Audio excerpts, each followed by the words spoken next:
Sebelum datang ke sini, untuk waktu yang lama saya berpikir bahwa cara keluar dari labirin adalah dengan berpura-pura labirin itu tidak ada. Membangun dunia kecil yang mandiri di sudut belakang jaringan simpang siur itu dan berpura-pura bahwa saya tidak tersesat melainkan berada di rumah. Tapi itu hanya membawa saya pada kehidupan sepi.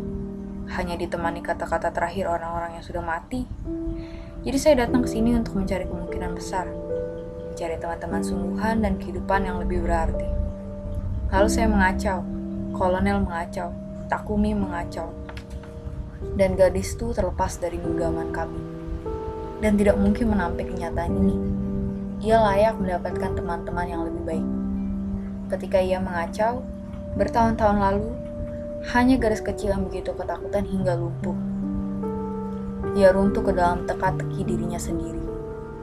Saya bisa saja melakukan itu, tapi saya melihat apa akibatnya baginya. Jadi saya masih meyakini kemungkinan besar, dan saya dapat meyakininya meskipun sudah kehilangan gadis itu. Karena ya, saya akan melupakan gadis itu. Semua yang menyatu lambat laun akan hancur, dan saya akan melupakan.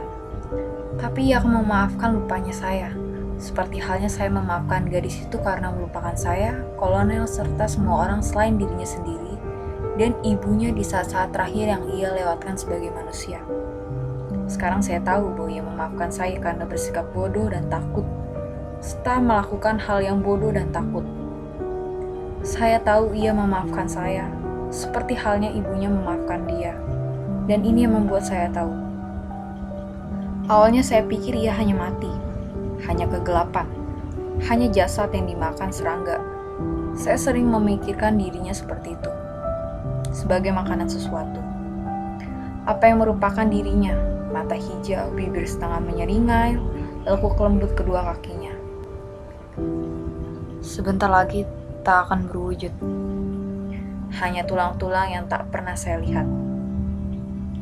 Saya berpikir tentang proses lambat laun perubahan menjadi tulang, lalu fosil, lalu batu bara yang kemudian jutaan tahun dari sekarang akan ditambang oleh manusia masa depan. Bagaimana mereka akan menghangatkan rumah mereka dengannya.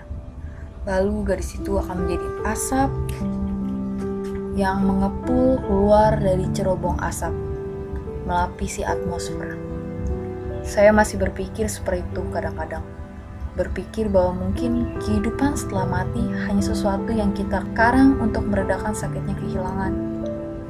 Meringankan beban hidup kita dalam labirin. Mungkin gadis itu hanya zat, dan zat selalu didaur ulang. Tapi pada akhirnya saya tak percaya ia hanya zat. Bagian dirinya yang lain harus didaur ulang juga. Saya sekarang percaya bahwa kita lebih besar dibandingkan jumlah bagian-bagian kita.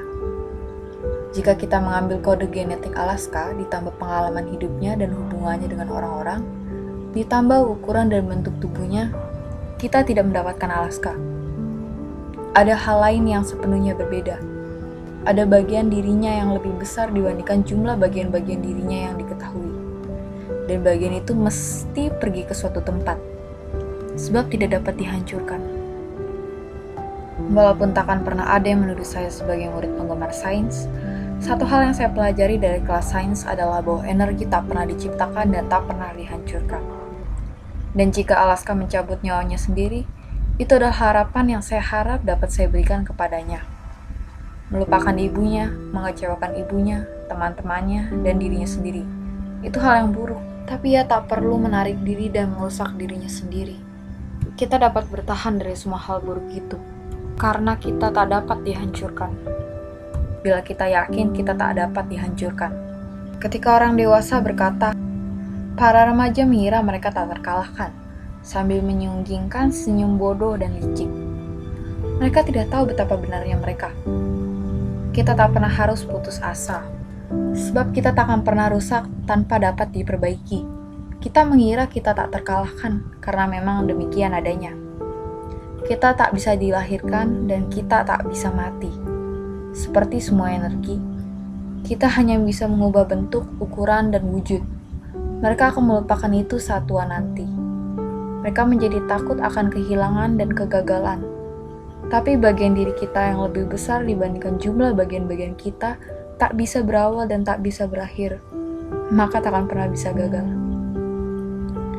Jadi saya tahu Alaska memaafkan saya, seperti halnya saya memaafkan dia.